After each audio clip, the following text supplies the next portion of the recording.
नमस्कार दोस्तों, आप सभी का स्वागत है मास्टर स्टोरी चैनल में। आप लोग ये कहानी कहाँ से देख रहे हैं, कमेंट करके ज़रूर बताएं। जगदीश बाबू घर के दरवाजे के बाहर डंडे का सहारा लिए ज़मीन पर बैठे थे और बार बार उम्मीद भरी नज़रों से अंदर की तरफ झांक रहे थे। जो भी मेहमान घर के अंदर आता, जगदीश बाबू उसके चप्पल जूते को अपने गमछे से साफ करके एक तरफ रख देते। आज बहू ने घर में पार्टी रखी थी और प्रियंका ने सुबह से ही जगदीश बाबू को इन सब कामों के लिए सौंप दिया था। पार्टी चलते चलते करीब 3 घंटे बीत चुके थे और धूप में बैठे जगदीश बाबू की हालत खराब होती जा रही थी। बहू ने कहा था कि मैं अपने सारे काम अगर पूरी जिम्मेदारी के साथ करूँगा तो आज मुझे खाने में मटर पनीर, रसगुल्ला, पूरियाँ, ना जाने क्या क्या मिलेगा। यह सब सोच सोच कर ही जगदीश बाबू की आंखों की चमक बढ़ती जा रही थी। आज उन्हें भूख की तड़प के आगे कुछ दिखाई नहीं दे रहा था। धीरे धीरे अंधेरा छाने लगा और सभी मेहमान अपने अपने घर जा चुके थे। जगदीश बाबू को खाने का इंतज़ार करते करते अब करीब आधा घंटा बीत चुका था। जब काफ़ी देर हो गई तो जगदीश बाबू हिम्मत करके अंदर गए। सामने खाने को देखते उनके मुंह में पानी आ गया। उन्होंने जल्दी से एक प्लेट में खाना लगाया और पास पड़ी कुर्सी पर ही बैठकर खाने लगे थे कि तभी उनकी बहू ने आकर उनका हाथ पकड़ लिया। यह क्या कर रहे हैं बाबूजी? आपसे कहा था ना कि मैं आपको टाइम पर खाना दिलवा दूंगी, फिर आप बिना पूछे अंदर कैसे आ गए? जगदीश बाबू बोले, बहू भूख लगी थी तो बस खाना लेने आ गया। प्रियंका बोली, यह खाना मेरे मायके जाएगा, अभी वहीं के लिए पैक करने जा रही हूँ। चलिए छोड़िए यह थाली, वरना वहाँ कम पड़ जाएगा तो मुश्किल हो जाएगी। आपको वैसे भी यह तला भुना खाना हजम नहीं होगा। आपके बेटे भी यहाँ नहीं हैं। अगर बीच में आपकी तबीयत खराब हो गई तो मैं अकेले कैसे संभालूंगी? वह भी पता नहीं कब तक लौटेंगे। इतना कहकर जगदीश बाबू के सामने से प्रियंका खाने की प्लेट लेकर चली गई। जगदीश बाबू बस एकटक बहू के जाते हुए देखते रहे। आज उनकी आंखें झरने की तरफ बहती जा रही थी। उन्होंने अपनी छड़ी उठाई और गैराज में जाकर एक टूटी फूटी सी चारपाई पर लेट गए और बस भगवान से हाथ जोड़कर यही प्रार्थना कर रहे थे कि उनका बेटा जल्द उनके पास लौट आए। अब और बर्दाश्त नहीं होता। जो कि कंपनी की तरफ से 1 महीने के टूर पर गया था। बेटा जाना तो नहीं चाहता था, पर जगदीश बाबू ने ही उनको ज़बरदस्ती अपने कसम देकर भेजा था, क्योंकि उनका बस एक ही सपना था कि वह अपने बेटे का नाम आसमान में चमकते सितारों के साथ लिखा हुआ देखना चाहते थे।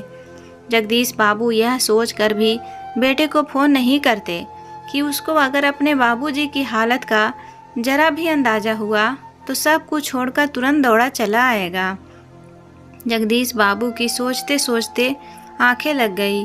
सुबह उठे तो पूजा नौकरानी उनके सामने एक छोटे से टिफ़िन में खाना लिए खड़ी थी। पूजा का यह रोज़ का था। जब भी सुबह काम पर आती, जगदीश बाबू के लिए अपने घर से खाना लेकर आती थी और प्रियंका से छुपाते छुपाते उन्हें टिफ़िन पकड़ाकर चली जाती। जगदीश बाबू रात से भूखे थे तो कुछ ही पल सारा खाना चट कर गए। यह देखकर पूजा की भी आंखें भर आई। जगदीश बाबू गैराज की सफाई कर रहे थे कि उनकी नज़र अपनी पत्नी की तस्वीर पर पड़ी, जो कि एक डस्टबिन में पड़ी थी। जगदीश बाबू ने तस्वीर को अपने गमछे से साफ किया और घर ले जाकर अपने और अपनी पत्नी के कमरे में लगा दी। प्रियंका की नज़र जैसे ही उस तस्वीर पर पड़ी, वह जगदीश बाबू पर भड़क उठी। आपकी हिम्मत कैसे हुई इस पुराने कबाड़ को घर में दोबारा लाने की? उतारिए इसे दीवार से और जहाँ पड़ी थी वहीं फेंक दीजिए। मुझे अपने घर में कोई भी कूड़ा कचरा नहीं चाहिए। जगदीश बाबू बोले, बहू कुछ तो शर्म करो। लोग अपने बुजुर्गों की तस्वीर की पूजा पाठ करते हैं और तुम? बाबूजी फालतू की बकवास मत कीजिए और जाइए, अब इसको वही कबाड़ में फेंक दीजिए और आइंदा बिना पूछे घर में कदम मत रखना। इतना भी अकल नहीं है कि बहू घर में अकेली है तो ना आया करे। इतना कहकर उसने जगदीश बाबू का हाथ पकड़कर धकेलते हुए घर से निकाल दिया और अंदर से दरवाज़ा बंद कर लिया। यह देखकर पूजा की भी आंखें भर आई, पर नौकरानी होकर वह कर भी क्या सकती थी, इसलिए चुपचाप अपने काम पर लग गई। अब तो प्रियंका ने जगदीश बाबू को खाने के लिए भी पूछना बंद कर दिया था, तो जगदीश बाबू ने अपने दूसरे मोहल्ले में साफ सफाई का काम ले लिया। वहीं से कोई न कोई तो उनको खाने को दे ही देता, और सुबह को पूजा जो दे जाती थी उसी से अपना पेट भर लेते थे। जगदीश बाबू को ऐसे सड़कों पर सफाई करते हुए देखकर, पर वह भी मजबूर थी। बिना पति के अपने बच्चों को पालना कितना मुश्किल होता है, यह दर्द वही जान सकती है जिसने इस दर्द को झेला होगा। एक दिन जगदीश बाबू पूरी सड़क की सफाई कर रहे थे, क्योंकि पड़ोस की बेटी की शादी थी और उन्होंने पूरी सड़क को साफ करने का जिम्मा जगदीश बाबू को सौंपा था कि तभी जगदीश बाबू बिना ऊपर देखे ही बोले, बेटा एक तरफ हट जाओ वरना तुम्हारे कपड़ों पर धूल जम जाएगी। बाबूजी वर्षों चढ़ी हुई धूल तो आज उतरी है। वह आवाज़ सुनते ही जगदीश बाबू ने ऊपर नजरें करके देखा तो वह बेटे प्रमोद को देखकर फूट फूट कर रोने लगे। प्रमोद की आंखें तो पहले से ही आंसुओं से भरी हुई थी। जगदीश बाबू को गले से लगा लिया। आज के वक्त में बाप बेटे को वैसा मिलन देखकर आस पड़ोस के सभी लोगों की आंखें नम हो गई थी। बेटे के गले लगाकर जगदीश बाबू अपना सारा अपमान दुख सब भूल गए थे। बेटे के पास होने से उन्हें ऐसा महसूस हो रहा था जैसे दुनिया की सारी खुशियाँ उनके कदमों में आ गई है। प्रमोद ने अपनी जेब से एक रुमाल निकाला और बाबूजी का चेहरा साफ करते हुए बोला, बाबूजी और कितना दर्द आप अपने सीने में दबाए बैठे हैं। आखिर कब तक आप मेरे लिए सब कुछ सहते रहेंगे? बताया क्यों नहीं? अगर पूजा ने मुझे आज फ़ोन नहीं किया होता तो मुझे तो पता ही नहीं चलता कि मेरे बाबूजी इतनी तकलीफ़ में हैं। क्यों बाबूजी, क्या आपको अपने बेटे पर भरोसा नहीं है? पर जगदीश बाबू बेटे से कुछ नहीं बोले और लड़खड़ाते हुए कदमों से वहीं ज़मीन पर बैठ गए। उनकी आंसुओं की आज अविरल धारा रुक ही नहीं रही थी। हमेशा सम्मान और इज्जत की ज़िंदगी जीने वाले इंसान की इज्जत तार तार हो चुकी थी। बड़े शौक और जश्न से प्रियंका को अपने घर की बहू बना कर लाए, यह सोचकर कि उनकी पत्नी के जाने के बाद वह इस घर को अपने प्यार और संस्कारों से स्वर्ग बना देगी।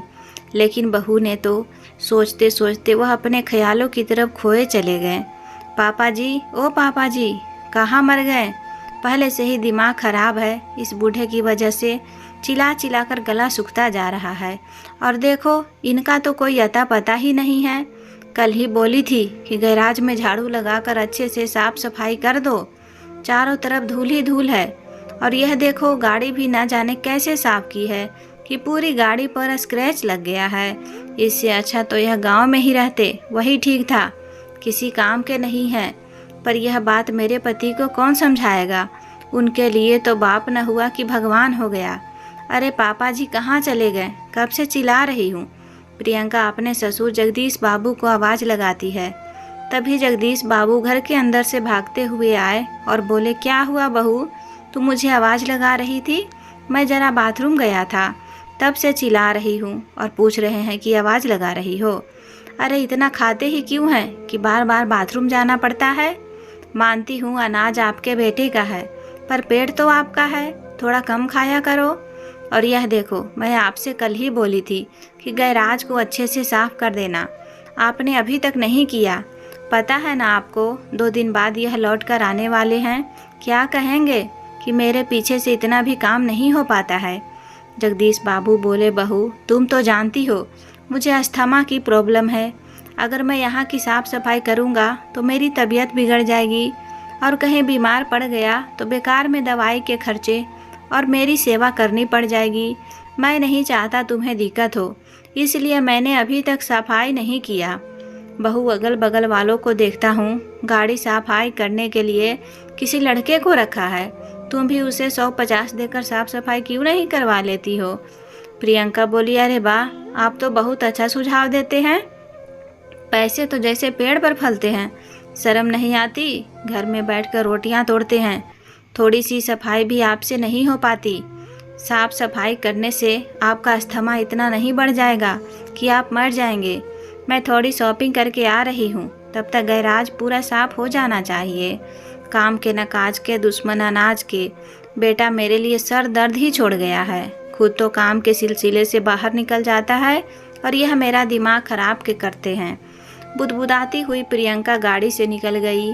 जगदीश बाबू ने अपने मुंह पर रुमाल बांधा और गैराज की सफाई करने लगे। सफाई करते करते उनका ध्यान किनारे में रखे कबाड़ पर पड़ा, जहां उनकी पत्नी की पुरानी तस्वीर फेंकी हुई थी। जगदीश बाबू ने सोचा, जरूर यह बहू का ही काम होगा, बेटा तो ऐसा करेगा नहीं।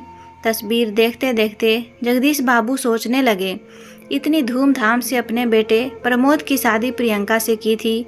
जब देखने गया था तब तो इसके मुंह से एक शब्द नहीं फूट रहा था। लगा था चलो घर में लक्ष्मी आएगी, शांति का वास होगा। कभी बेटे बहू के जीवन में हस्तक्षेप नहीं किया, पर रिटायरमेंट के बाद में गांव में ही रहना चाहता था। पर प्रमोद ने मेरी एक नहीं सुनी और बार बार अपने साथ रहने की जिद करता था, और वही बात बहू को खटकने लगी। कुछ रोज बाद जैसे ही उसे पता चला कि महीने का 20,000 रुपये पेंशन मिलेगा, तो प्रियंका बोली, पापा जी पुरानी बातों पर मिट्टी डालिए। पहले तो आप नौकरी करते थे तो यहाँ अकेले रहते थे, पर प्रमोद यहाँ हर वक्त आपकी चिंता में डूबे रहते हैं। चलिए आप हमारे साथ ही रहिएगा, कम से कम यह निश्चित होकर काम तो कर पाएंगे। जगदीश बाबू ने सोचा, चलो बूढ़े ससुर पर बहू को दया आई और वह साथ रहने लगे। पर सोचा हुआ हर बार सच नहीं होता। जब तक प्रमोद घर में रहता, प्रियंका बड़े ही सम्मान से जगदीश बाबू से बात करती थी। जैसे ही वह घर से निकलता, ना जाने उस पर क्या सवार हो जाता था। और फिर वही प्रियंका महीने की पहली तारीख को बहुत अच्छे से चाय पानी भी पिलाती थी, मानो ससुर ना हो, कोई एटीएम कार्ड हो जो बस महीने की पहली तारीख को ही काम आता है। और उनके साथ बैंक जाती, बैंक से निकलते ही उनसे सारे कागजात और पैसे छीन लेती थी। अचानक से दरवाजे पर दस्तक हुई। जगदीश बाबू पुरानी यादों से बाहर आए तो उनके काम वाली पूजा बोली, अरे बाबूजी, यह सब काम आप क्यों कर रहे हैं? मैं कर देती हूँ। कई बार मैं मेम साहब को बोली थी कि कुछ पैसे खर्च करो तो मैं साफ सफाई कर दूंगी, पर वह तो इतनी कंजूस है कि उनकी तिजोरी से गरीबों के लिए 100 रुपये तो छोड़ो, अठन्नी तक नहीं निकलती है। पर आपके लिए मैं बिना पैसे के ही कर दूंगी। चलिए आप जाकर हाथ पैर धो लीजिए। पूजा की बात सुनकर जगदीश बाबू की आंखें भर आई कि किसी बूढ़े के लिए गरीब की आंखों में स्नेह है, पर अपनी बहू की आंखों में तनिक भी इज्जत नहीं। जबकि जगदीश बाबू प्रियंका के पिता तुल्य थे, फिर भी वह कभी उनके ढंग से बात नहीं करती थी। 2 दिन बाद प्रमोद लौटा। बेटे को देखते ही जगदीश बाबू की आंखों में चमक आ गई, मानो खोया हुआ हीरा मिल गया हो। बेटा तू आ गया, बड़ा दिन लगा दिया। प्रमोद हंसकर बोला, कहाँ पापा, 2-3 दिन ही तो रहा। और क्या बात है, आपका चेहरा मुरझाया हुआ क्यों लग रहा है? लगता है बहुत थक गए हैं। पर यहाँ तो कोई काम नहीं, बस आपको आराम करने के लिए लाया हूँ। फिर आपका चेहरा थका थका सा क्यों लग रहा है? चलिए कोई बात नहीं, मैं फ्रेश होकर आता हूँ, फिर एक साथ खाना खाएंगे। इतना कहकर प्रमोद कमरे में चला गया। आधे घंटे बाद प्रमोद फ्रेश होकर और सभी मेल का जवाब देकर टेबल पर आया। टेबल पर पिता को ना पाकर प्रमोद उनके कमरे की तरफ गया और बोला, पापा आप कमरे में क्या कर रहे हैं? आपने खाना खा लिया क्या? तभी प्रियंका टेबल पर खाना रखते हुए बोली, आप भी यह कैसी बातें करते हैं? क्या इतनी रात तक पापा जी को भूखा रखूंगी? यह तो कब का खा लिए हैं। प्रमोद हैरानी से बोला, अरे मैं तो कहा था कि हम साथ में मिलकर खाएंगे, और इतनी जल्दी इन्होंने खाना भी खा लिया। चलो कोई बात नहीं पापा, आप आराम कीजिए, मैं खाना खा कर आता हूँ, फिर आपसे बात करूँगा। प्रियंका जगदीश बाबू को आंखें दिखाते हुए पति के साथ खाना खाने के लिए चली गई। बेचारे जगदीश बाबू ये सब सुनकर दिल ही दिल में रो रहे थे और चाह कर भी बेटे से कुछ नहीं कह पाते थे। उसके अनुपस्थिति में क्या कुछ नहीं झेलना पड़ता था। बहू का ऐसा कड़वा स्वभाव, जब देखो तब उनके साथ जुबान लड़ाती और कड़वा ही बोलती थी, मानो उसकी आत्माएं किसी स्त्री की नहीं बल्कि किसी राक्षसनी की हो। खाना खाने के बाद प्रमोद पिता के साथ बैठकर बातें कर रहा था। तभी प्रियंका 2 कप चाय बनाकर लाई। प्रमोद को इलायची वाली चाय दी और वहीं अपने ससुर को फीकी बर्तन धुली हुई चाय पकड़ा दी। अब जगदीश बाबू कुछ कहते भी कैसे, सामने प्रियंका जो बैठी थी। प्रमोद बोला, पापा आपको यहाँ कोई दिक्कत तो नहीं? जगदीश बाबू ने बहू की तरफ देखा तो प्रियंका बोली, हाँ हाँ पापा जी, अगर कोई दिक्कत है तो अभी कह दीजिए। वैसे आपकी सेवा में मैं कोई कमी तो रखती नहीं हूँ। अरे हाँ पापा जी, याद आया, कल 1 तारीख है, आपको पेंशन के लिए भी तो जाना है ना। मैं रिक्शा वाले को बोल दूँगी, वह घर से आपको ले जाएंगे। बेकार में बस स्टैंड तक मत जाइएगा। प्रमोद पत्नी की बात सुनकर बहुत खुश हुआ और उठकर सोने चला गया और जगदीश बाबू ने वह चाय चुपचाप किचन में जाकर फेंक दी, क्योंकि उसे पीना और जहर को पीना एक ही बराबर था। सुबह प्रमोद 1 महीने के लिए बाबूजी से विदा लेकर चला गया और जगदीश बाबू बैंक चले गए। जैसे ही बैंक से घर लौटकर आए, प्रियंका ने उनके आगे हाथ फैला दिया, क्योंकि राशन पानी के बहाने वह पूरा पेंशन उनसे ले लेती थी। जगदीश बाबू आखिर करते भी क्या, वह भी तो बेटे के घर पर पड़े थे। एक विदुर का जीवन वैसे भी जल बिन मछली जैसा होता है। किसे बतियाते और बोलते या अपना अकेलापन किससे साझा करते, लेकिन अब और नहीं बर्दाश्त हो रहा था। बहू उन्हें इतना तंग करती थी। समय बीता पर जगदीश बाबू की स्थिति में कोई सुधार नहीं आया। प्रियंका उनके साथ नौकरों जैसा व्यवहार करती थी।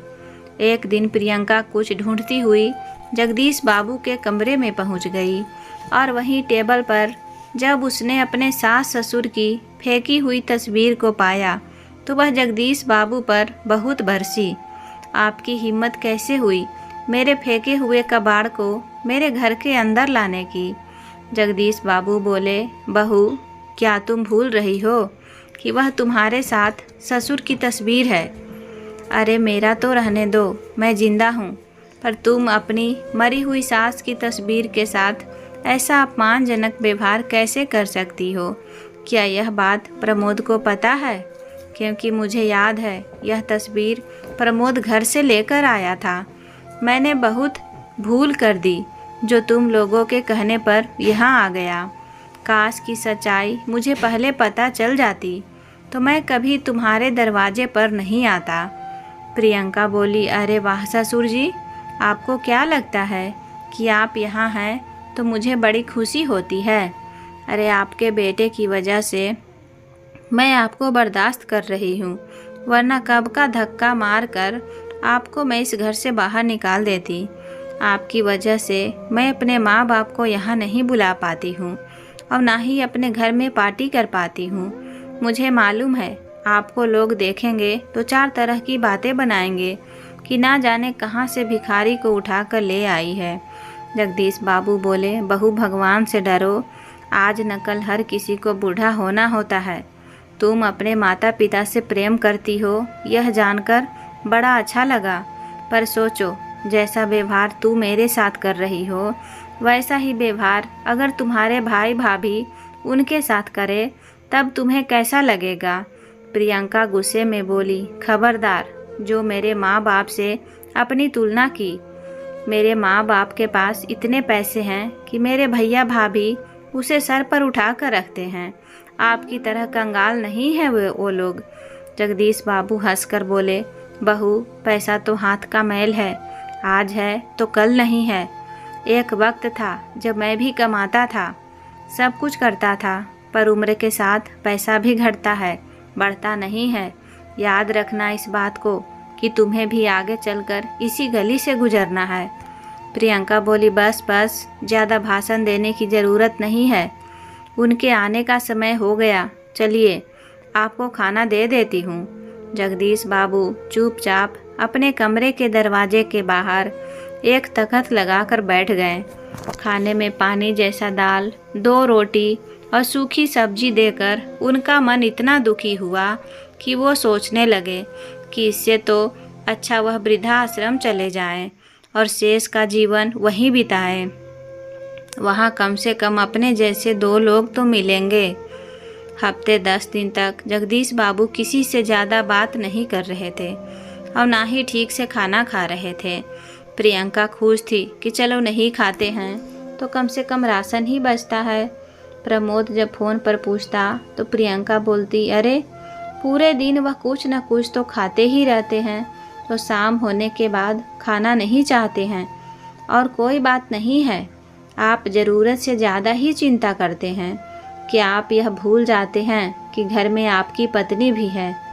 अब औरत अगर इस तरह से बात करे तो पति भला क्या करेगा। प्रमोद जगदीश बाबू को लेकर घर आया, लेकिन जगदीश बाबू कुछ भी अपने मुंह से बोलने को तैयार नहीं थे। प्रमोद भी बाबूजी की खामोशी से बहुत परेशान था। शाम में बेटा आया, पिता का हाल चाल पूछकर अंदर चला गया। थोड़ी देर बाद जब फ्रेश होकर बाहर लौटा तो जगदीश बाबू अपने सामान के साथ उनके सामने आए और बोले, बेटा प्रमोद, तुम्हारे घर में मेरा वक्त पूरा हुआ। आज मैं तुम्हारा घर छोड़कर जा रहा हूँ। अचरज से प्रमोद पूछ बैठा, लेकिन क्यों पापा, क्या तकलीफ़ है आपको यहाँ? जगदीश बाबू बोले, बेटा यह सवाल तुम अपनी पत्नी से पूछना, पर अब मैं अपने आत्मसम्मान को ताक पर रखकर तुम्हारे साथ नहीं रख सकता। मैं जानता हूँ तुम मेरी बहुत इज्जत करते हो और मुझे बहुत प्रेम करते हो, पर तुम्हारी मरी हुई माँ की तस्वीर की बेइज्जती और मैं अपनी बदहाली पर अब और आंसू नहीं बहाना चाहता, तो मुझे माफ़ करो।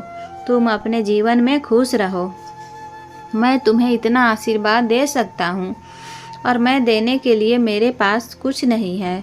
और बहू, जिस पेंशन के लोभ में तुम मुझे अपने साथ रखती थी, उस पर बस मेरा अधिकार है, किसी और का नहीं। तुम्हारी इस लालच की अगर तुम्हें सज़ा नहीं मिलेगी तो मुझे नहीं लगता कि तुम्हें बदलाव आएगा। इसलिए मैंने अपनी वसीयत तैयार करवा दी है। मेरी जो भी संपत्ति है वह तुम्हें अभी नहीं मिलेगी जब तक प्रमोद 60 साल का नहीं हो जाता, क्योंकि इससे पहले तुम्हें कोई दिक्कत नहीं होगी, यह मैं जानता हूँ। पर जिस दिन तुम्हारा बच्चा तुम्हारे जैसी हरकत करेगा, उस दिन तुम्हें इस बूढ़े ससुर की याद आएगी और तब यह संपत्ति तुम्हारे काम आएगी। चलता हूँ। इतना कहकर वह अपना बैग लेकर घर से बाहर निकल गए। प्रमोद ने उन्हें मनाने की बहुत कोशिश की। पापा पापा कहकर रोकता रहा, हाथ पैर जोड़े और पत्नी की तरफ से माफ़ी मांगा, पर जगदीश बाबू ने तय कर लिया था और वह वृद्धाश्रम चले गए। प्रमोद सर पकड़ कर बैठ गया। माँ को तो पहले ही खो चुका था, आज पिता का साथ भी छूट गया और यह सब प्रियंका की वजह से हुआ था। प्रमोद गुस्से में प्रियंका की तरफ बढ़ा। उसका मन किया कि वह एक जोर का थप्पड़ प्रियंका को लगाए। फिर उसे अपने माँ बाप के दिए हुए संस्कार याद आए और बोला, मैं तुम्हें मारकर अपने पिता के संस्कारों को लज्जित नहीं करना चाहता, पर याद रखो, तुम्हारे इस करनी के लिए मैं तुम्हें कभी माफ़ नहीं करूँगा और अपने पिता की तरह बड़ा दिल भी नहीं करूँगा कि तुम्हें माफ़ कर दूँ। तुम्हें इसकी सज़ा मिलेगी और इसकी सज़ा यही होगी कि अब तुम अपने माँ बाप से कोई रिश्ता नहीं रखोगी। प्रियंका बेचारी रोने लगी। प्रमोद बोला, बस एक पल में ही आंसू निकल आए और तुमने मेरे बाप को जो खून के आंसू रुलाई, उसका क्या? खून के बदले खून के और जुदाई के बदले जुदाई, तुम्हारी यही सज़ा होगी। जिस दिन तुम्हें एहसास हो जाएगा कि तुमने गलत किया है, उस दिन तुम्हारी सज़ा भी ख़त्म हो जाएगी। प्रियंका का माथा ही घूम गया कि यह तो पूरा पलड़ा ही उल्टा पड़ गया। एक तो 20,000 के लेन देने वाले एटीएम घर से जा चुके हैं और पति भी मुझसे नाराज है। अब तो इन्हें जवाब देना भी मुश्किल है। सालों बीत गए परंतु जगदीश बाबू घर लौटकर नहीं आए। प्रमोद रोज दिन में एक बार पिता से मिलने जाता, परंतु जगदीश बाबू घर लौटकर नहीं आए। आखिरकार प्रमोद ने पिता पर ही छोड़ दिया। साल भर बाद प्रियंका ने खुशखबरी दी।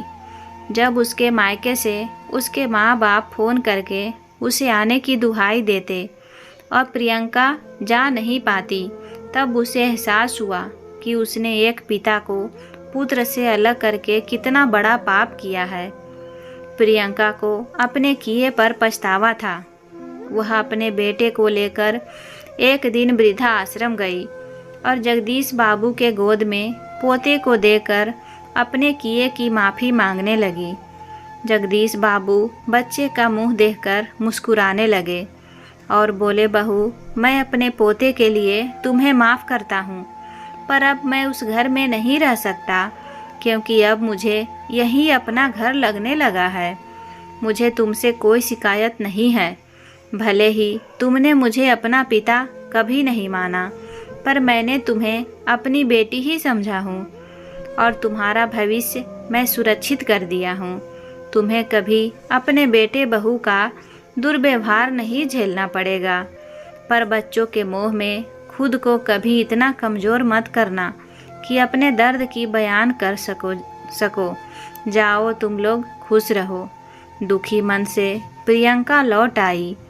प्रमोद ने भी अपना दिल बड़ा किया और प्रियंका को बच्चों के साथ उसके मायके ले गया। जब प्रियंका खुद भी मायके बहुत कम जाती थी, अब त्योहारों पर वह बेटे को लेकर वृद्धाश्रम जाती और जब तक जगदीश बाबू जीवित रहे प्रियंका ने पश्चाताप किया। तो दोस्तों, कहानी पसंद आए तो वीडियो को लाइक करें, चैनल को सब्सक्राइब करके बेल आइकन घंटी प्रेस कर लें। मिलती हूँ कल नई कहानी के साथ। धन्यवाद।